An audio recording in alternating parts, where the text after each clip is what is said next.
Hello and welcome. Now in this video I'm going to show you how you can install apps on your Windows computer. Now the first thing you need to do is to go to Microsoft Store, which is this, and click on it.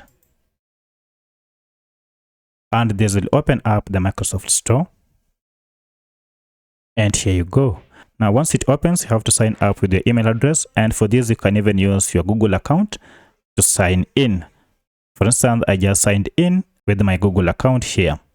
So once you are signed in, go ahead and click on this apps, tap on apps, and this will open up all the apps that are available in this store.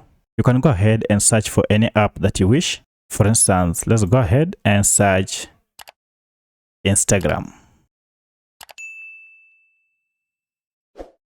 And here it is.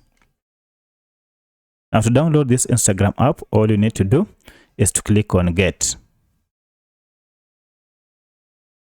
And immediately the download process will begin, as you can see here.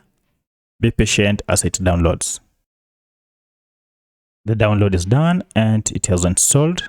And now from here, we can open it. So our app has been downloaded and we can log in directly without having to go to the web browser to use it. And now here we have some steps that you can use or you can allow. For instance, you can pin to the taskbar or pin to start menu, as well as create a shortcut on the desktop. I'll tick on create shortcut. I'll unselect the rest and then tap on allow. And now when you go to desktop, we should find the app.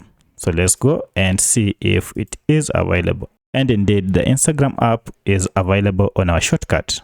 You can go ahead and download as many apps as you want by just searching here.